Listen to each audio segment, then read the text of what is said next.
참 위로가 돼요. 찬양.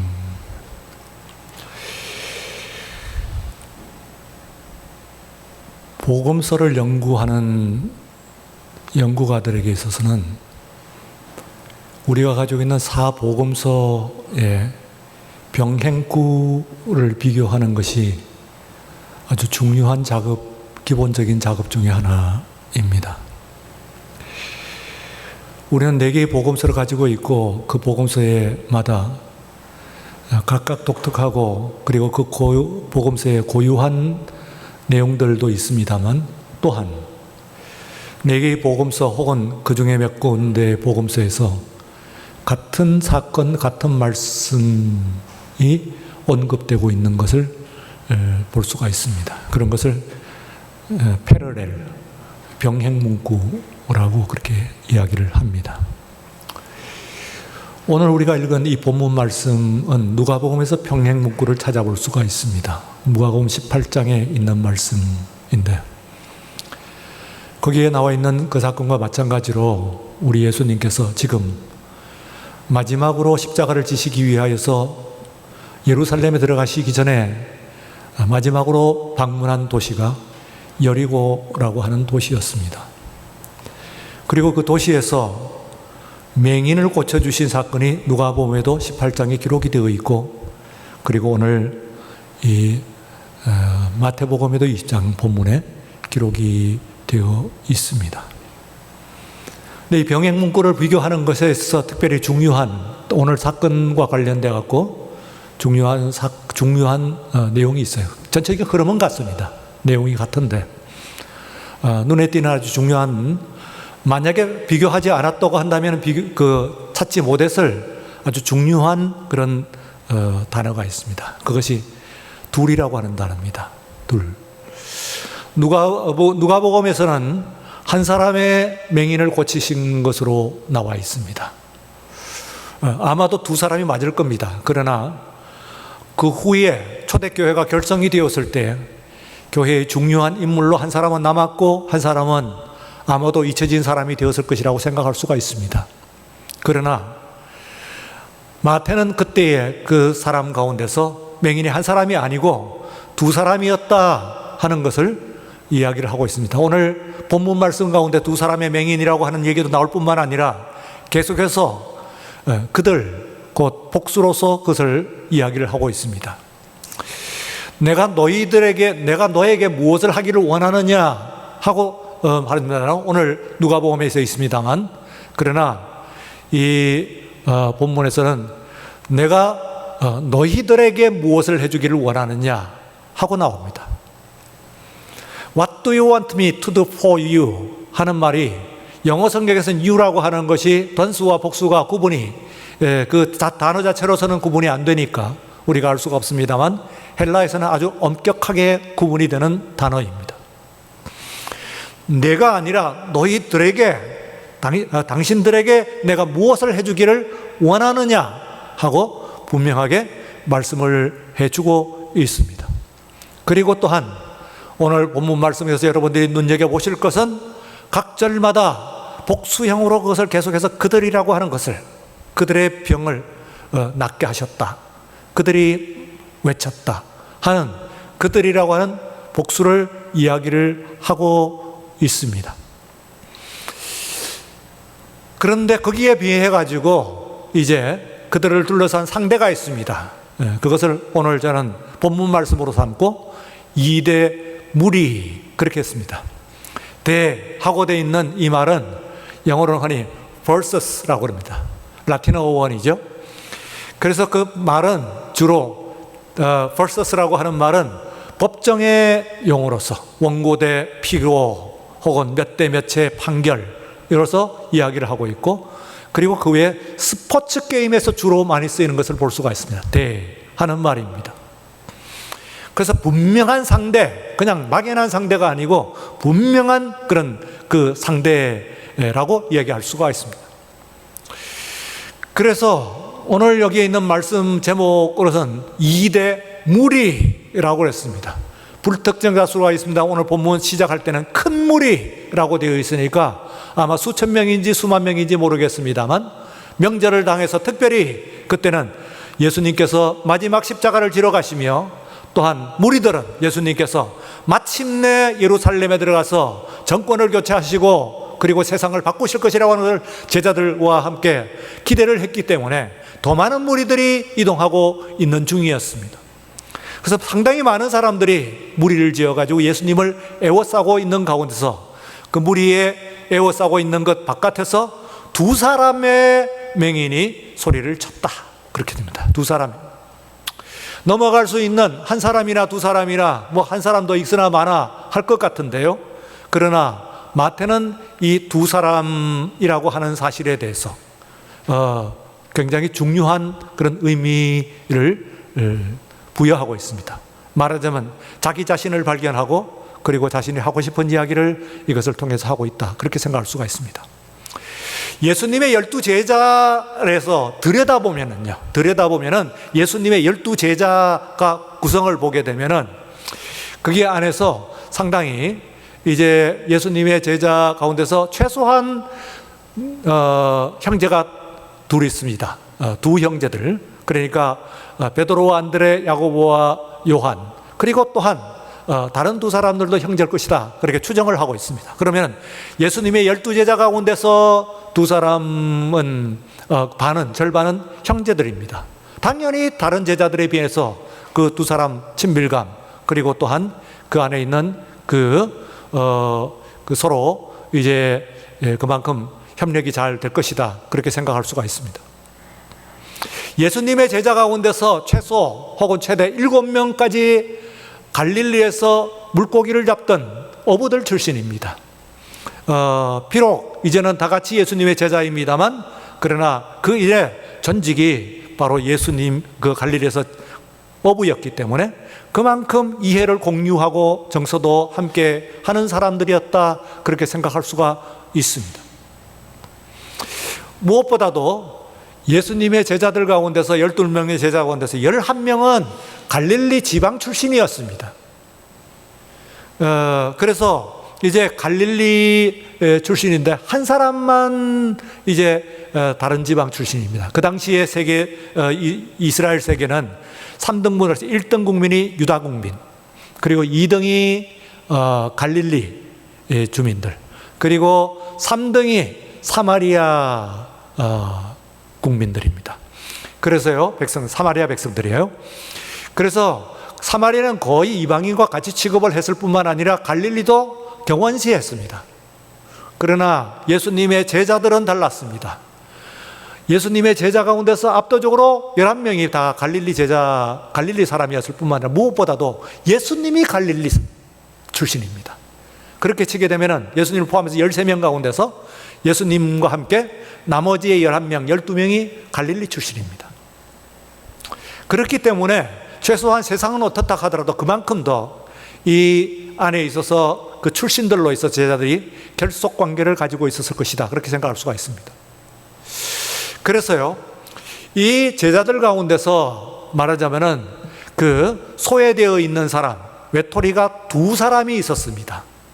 그 두 사람, 한 사람이 바로 가룟 유다라고 하는 사람인데, 이 사람의 그 출신지가 유다라고 하는 그 가룟이라고 하는 것이 바로 그 유다 지방에 있습니다. 이스카리옷이라고 하는 것이에요. 이스카리옷 유다입니다. 이스카리옷이라고 하는 사람. 그 유다 지방 이스카리옷이라고 하는 곳이 어디냐 하면 예루살렘 인근에 있습니다. 곧 유다죠.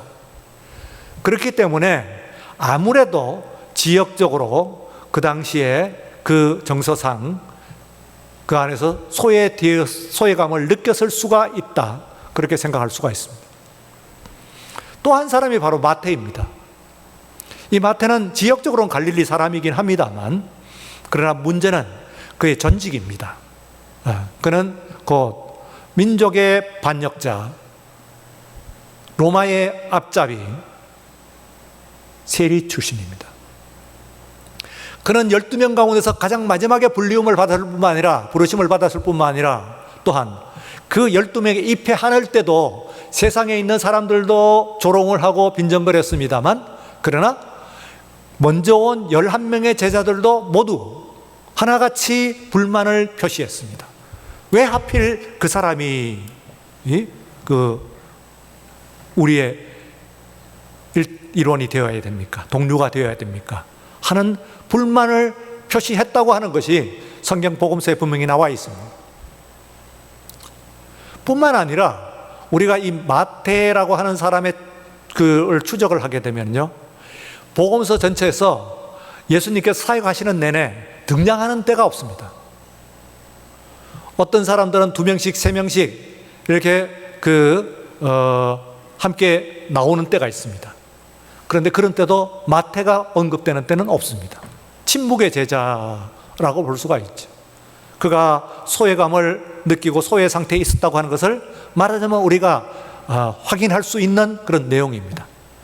4개의 복음서 어디 가운데서도 마태가 등장하는 것이 없습니다. 또한 이 마태는요, 그런데도 불구하고 이 마태와 그리고 두 사람의 소외된 제자 이 유다는 가는 길이 달랐습니다. 우리가 아는 대로 그 유다는 가룟 유다, 예수님의 제자들 가운데서 어느 누구도 그 출신지를 가지고 이름을 얘기를 하고 있지 않습니다. 가브나움 시몬 그렇게 얘기하고 있지 않습니다. 그런데 이 사람은 가룟 유다라 그렇게 이야기를 합니다. 이 두 사람의 길이 어떻게 다른가 하는 것을 비교하고 살피는 것이 오늘 우리들에게서도 굉장히 중요한 자신의 인생을 살피는데 굉장히 중요한 그런 교훈이 그게 포함이 되어 있습니다. 똑같이 12명의 제자들 가운데서 한 사람은 출신지 때문에 지역으로, 또 한 사람은 전력으로 이렇게 소외되어 있다고 한다면은 이 소외된 두 사람이 그 결말이 어떻게 되느냐 하는 것을 비교를 해볼 필요가 있다. 비교를 해볼 가치가 있어. 여러분 아시는 바와 같이 가룟은 더 설명할 필요가 없습니다. 그와 같은 비참한 최후, 그야말로 최후. 차라리 제자가 되지 않았으면이라고 말씀하시지 않습니다. 차라리 나지 않았으면 좋아할 뻔했다. 예수님께서 말씀해요. 유다를 향해. 너는 차라리 나지 않았으면, 태어나지 않았으면 좋을 뻔했다. 그렇게 이야기하는 제자입니다. 그런데 이 마태는 그렇게 침묵의 제자이면서도 마침내 복음서를 씁니다. 그리고 그 복음서를 교회는 나중에 신약 성경 첫 권으로 등재를 합니다. 굉장한 일이죠. 그는 전직 세리로 있을 때 세금장부를 꼼꼼히 기록했듯이 제자가 되어서 소외된 가운데서 꼼꼼하게 예수님의 모든 말씀과 사건들을 기록을 하고 그리고 아주 질서정연하게 정리를 했기 때문에 신약의 첫 권으로 그렇게 이제 편집이 되는 겁니다. 근데 오늘 이 마태가요, 자신의 이름을 드러내지 않습니다만 사건을 가지고 마태복음 가운데서 여러 번 자신의 이야기를 하고 있습니다. 예를 들어서 우리가 데나리온 비유라고 합니다만 사실은 장터에서 놀고 있는 사람의 비유라고 봅니다. 그럼 누굽니까? 마지막 할 시간을 남겨놓고까지도 장터에서 놀고 있는 사람을 비유로 하는데 그게 마태복음에만 나오는 비유입니다. 누구 이야기를 하고 있겠어요? 바로 자신의 이야기를 하고 있는 것이거든. 최소한 자신이 그 12명의 제자들 가운데서 소외되어 있는 가운데서 그가 느꼈던 그런 그것을 더 이제 나타내고 있는 것이라고 볼 수가 있습니다. 바로 그런 의미에서 오늘 이 본문을 보면은 둘이라고 하는 숫자가 확실히 의미 있게 보입니다. 왜 2명이나 1명이나 무리에 비해서 너무나 적은 숫자인데도 불구하고 1명이나 2명이나 이 큰 무리와 수천 명, 수만 명 큰 무리와 무슨 큰 차이가 있겠어요? 그런데도 불구하고 누구와는 한 사람이라고 이야기를 하는데 여기서 굳이 두 명이라고 이렇게 강조를 하고 있느냐 이 말이에요. 그 마태의 눈에 그들을 통해 가지고 저들은 맹인입니다. 얼마나 어려운 그 사람들입니까? 지금 뭐 저희 어릴 때는 뭐 봉사, 소경 뭐 그런데 그것이 이제 원래 그게 나쁜 말이 아니라고 그래요.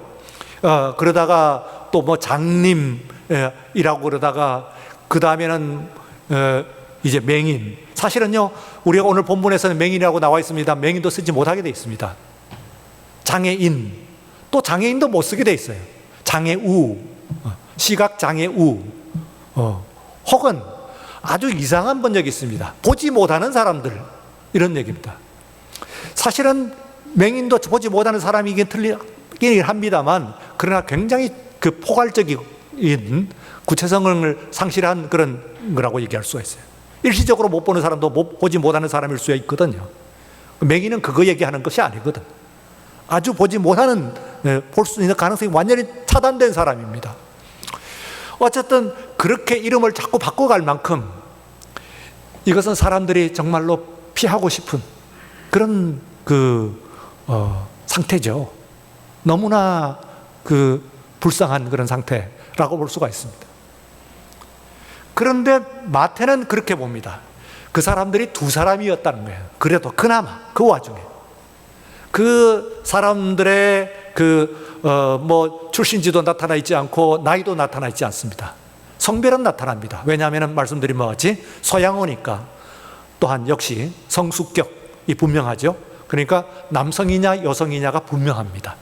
그렇기 때문에 원문에 나타나 있는 이 두 사람의 맹인은 우리 성경에는 맹인하면 남자인지 여자인지 그거 갖고는 구분할 수 없습니다만 남자인 것이 틀림이 없습니다. 두 사람의 남자 맹인입니다. 그런데 이 두 사람이 지금 거기에 얼마 있었는지 모릅니다만 어쨌든 상당 기간입니다. 금방 그 자리에서 만난 것은 아니에요. 여리고에서. 그러니까 상당한 기간을 동병상련이라고 이야기합니다. 같은 병을 앓으면서 서로를 불쌍히 여겨줬어요. 이미 서로가 서로를 불쌍히 여겨줬어요. 얼마나 많은 다이나믹스가 생겼을까요? 휴먼 릴레이션 다이나믹스라고 하는 인간관계의 그 다이나믹스가 생깁니다. 혼자를 가지고는 생기지 않죠. 마태의 경우에서는 혼자 생겼어요. 누굽니까? 파트너가. 그 사람은 책이었습니다. 글이었습니다. 글을 쓰는 분들은 좀 알 겁니다. 어떤 순간에 있어서는 글 속에 파고 들어가가지고 그것이 자신의 파트너가 될 수가 있다고 하는 것을 알 겁니다. 마태는 그렇게 생산적으로 갔어요. 이게 파괴적으로 가지 않고. 어쨌든 그러나 또한 마태는 그 현장에서 예수님과 함께 있으면서 그 사람들을 봤습니다. 근데 그 중에서 그 사람이 두 사람이었다고 하는 사실을 강조를 하고 있는 거예요. 같이 알았구나. 같이 서로 부축하고 서로 위로했겠구나. 그것 자체가 그래도 따뜻했겠구나. 내가 제자들 가운데서 어쨌든 일부러 만들어내지는 않았겠지만 소외감을 느꼈듯이 그런 소외감은 최소한 두 사람 사이에서는 해소가 되었겠구나 하는 생각을 갖는 거예요. 그리고 두 사람이 함께 외쳤다. 한 사람이 외친 거죠. 그들이 함께 외쳤어요. 그리고 예수님께서 내가 너희들에게 무엇을 해주기를 원하느냐 하고 말씀하셨습니다. 그들이 소리쳤습니다. 주여 보기를 원합니다. 예수님께서 그들을 불쌍히 여기시고 그들을 고쳐 주셨다고 오늘 본문 가운데서 나타나고 있습니다. 런던에 있는 어떤 신문에서 옛날의 얘기입니다. 런던에 있던 어떤 신문이 퀴즈 공고를 냈습니다. 이것을 가장 과학적으로 가장 정확하게 대답할 수 있는 사람은 의미 있는 상당한 상금을 주겠다 하고 상금까지 걸었습니다. 그 질문의 내용은 이렇습니다. 런던에서부터 맨체스터까지 가는데 가장 빨리 갈 수 있는 방법. 어떻게 하면은 런던에서 맨체스터까지 가장 빨리 갈 수 있겠냐. 그 여러 사람들이 여러 가지 대답을 하는데 어떤 때는 심지어는 과학자들이 무슨 운송수단을 쓰고 혹은 거리가 얼마인데 뭘 해가지고 어떻게 하고 여러 가지 방법들을 다 냈습니다. 1등으로 선정 대답은요. 1등으로 선정 대답은 동반자와 함께 가는 거예요. 런던에서 맨체스터까지 그 거리를, 아니 인생의 어떤 길을 간다고 하더라도 그것이 여리고에서 동냥하는 구걸하는 맹인의 삶이라고 하더라도 그래도 동반자가 있었다 그 말입니다.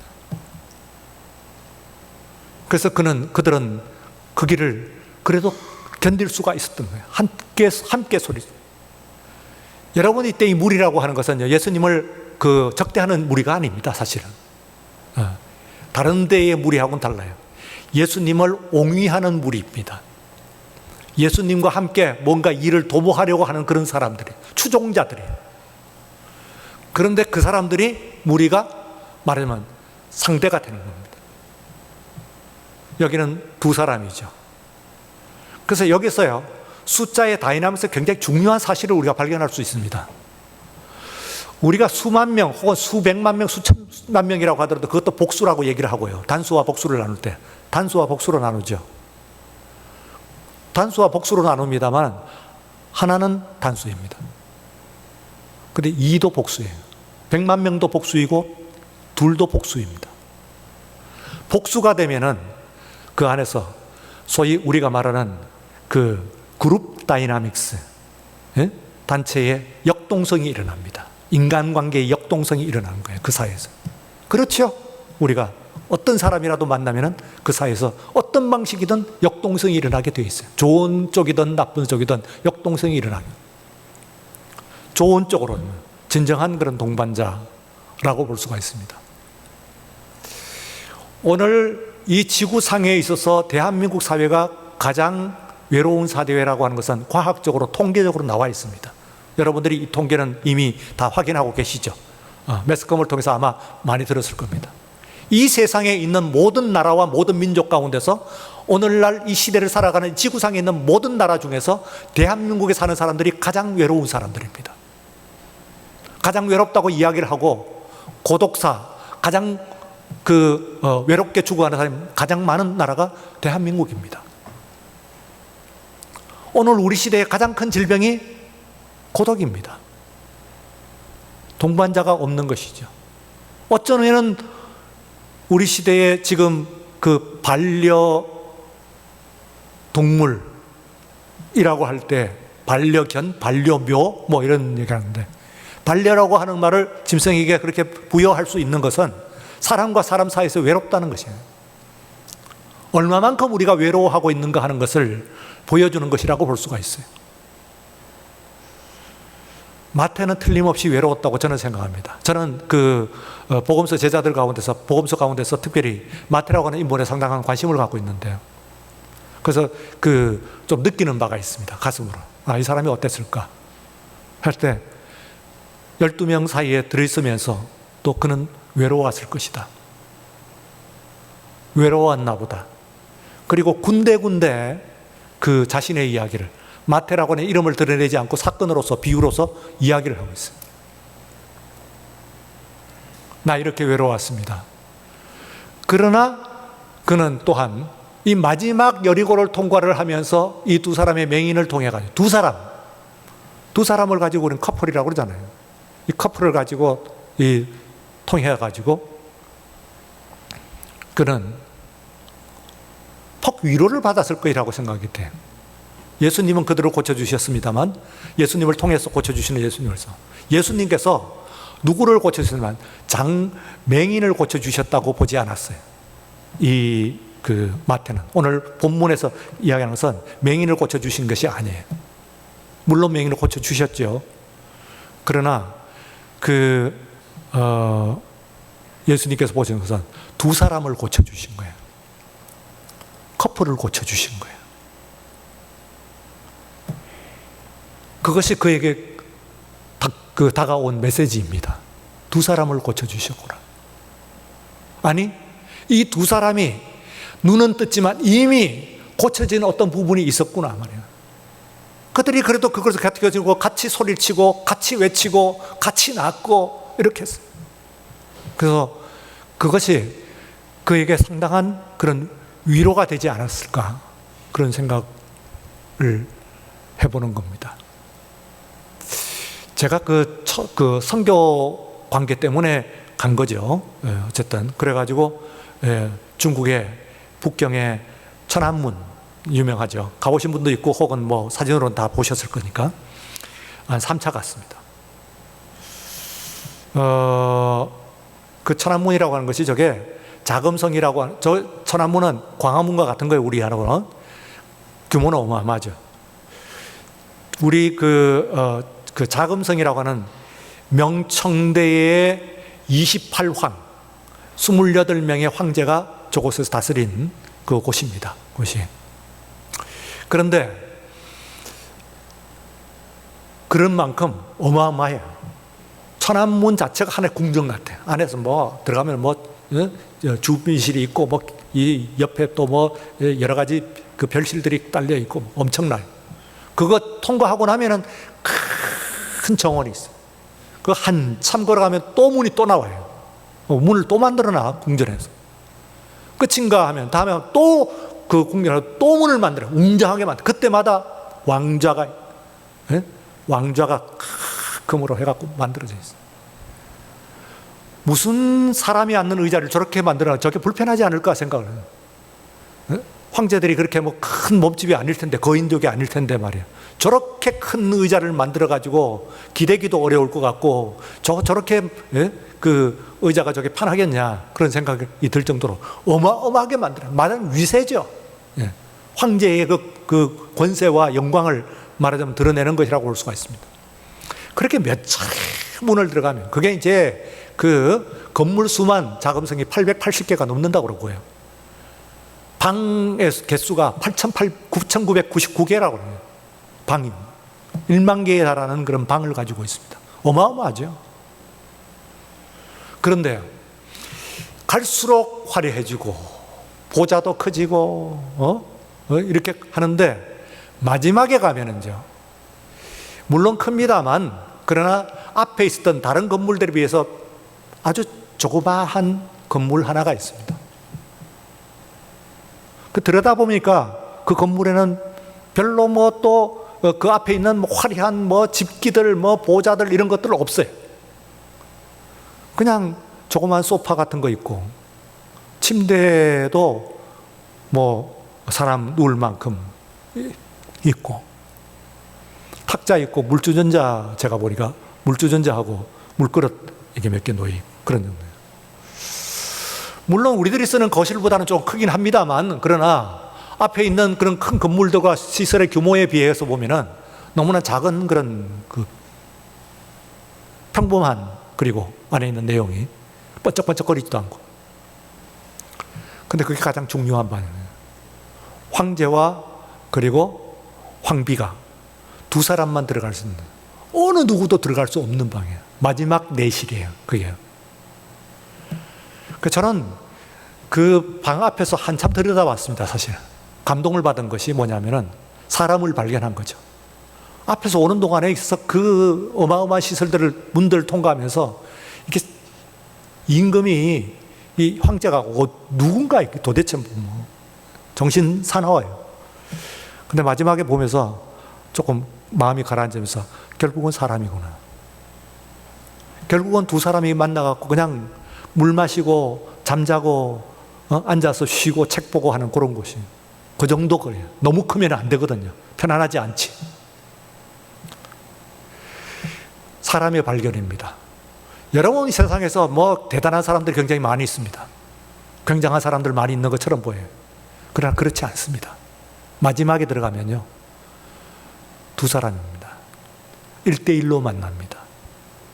그렇기 때문에 1대1로 한 사람을 잘 만나면 인생은 성공하는 거예요. 무리를 이길 수가 있어요. 무리를 극복할 수가 있어요. 여러분, 다른 사람들, 세상이 와 소리를 치고 그 안에서 피고가 돼 있는 느낌, 그런 경험 해보셨나요? 쉽지 않습니다. 그건 웬만하면 못 견딥니다. 저는 조금 경험이 있기 때문에 조금 압니다. 견디기가 굉장히 어렵습니다. 아마도 이 세상에서 사람 살아가면서 가장 어려운 거 아닌가 그렇게 생각이 돼요. 여러 사람이 둘러싸고 일제히 공격을 하면요, 감당 못합니다. 그 언론 뭐 왔다 갔다 보면은 연예인이고 뭐고 뭐 전부 가갖고 목매고 자살하고 그러잖아요. 왜 그러겠어요? 못 견디기 때문에 그렇습니다.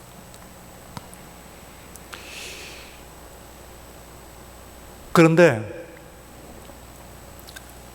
그 한 사람, 내 손을 꼭 붙잡아 주는 사람만 있으면은 무슨 문제든 이길 수가 있습니다. 이 사실을 여러분들은 꼭 기억해야 됩니다.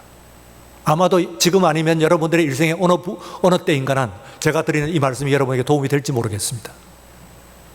그 어떤 풍파가 오고 세상이 나를 아무리 비난하고 온갖 세상에 있는 무리들이 나를 손가락질한다고 하더라도 내 손을 꼭 붙잡아주는 단 한 사람 동반자가 있으면은 그래도 세상은 따뜻한 겁니다. 이겨낼 수가 있어요. 오늘 이 시간에 예수님께서 그들을 고쳐주는 두 사람을 고쳤어요. 그들 커플. 그들을 축복하시고 그들을 구원하셨습니다. 오늘 이 시간에 여러분들이 말씀을 드려요. 여러분의 삶 가운데서, 자, 내가 교우들 가운데서 나와가지고 정말 이 외로움의 시대, 소외의 시대 가운데서 한 사람에 대한 그 따뜻한, 정말 흉허물이라고 그러잖아요. 좋은 것만 과시하는 것이 아니고 자랑하는 것이 아니고 내 속에 있는 허물을 드러내고 있는 대로를 받아줄 수 있는 한 사람을 만난, 아니 여러분이 되어주시는, 또 외로운 여러분들에게 그렇게 주님께서 다가오시는, 마침내 주님께서 마태를 쓰셔갖고 이렇게 귀하게 쓰신 것처럼 주님께서 여러분을 쓰시는 그런 귀한 주님의 사랑받는 자녀들이 되시기를 주의 이름으로 축원합니다. 거룩하신 하나님 아버지 감사합니다. 복되고 거룩한 주일 나와서 주의 말씀을 들었습니다. 오늘 이 말씀을 통해서 마태는 자기를 투영했습니다. 자기의 모습을 보았고 자신의 메시지를 우리에게 전하고 있습니다. 두 사람이었습니다. 어려운 처지의 맹인들, 그 불쌍한 사람들 두 사람이었습니다. 그래서 위로를 하고 의지했습니다. 함께 소리쳤고 함께 어려움을 극복하고 그리고 구원을 받았습니다. 치유함을 받았습니다. 오늘 우리들도 이 어려운 세상 가운데 그리 되게 하여 주옵소서. 먼저 가서 외로운 사람의 손을 따뜻하게 잡아주는 우리 모두가 되게 하여 주시옵소서. 그와 같은 교회가 되게 하여 주시옵소서. 예수님 이름으로 기도드리옵나이다. 아멘.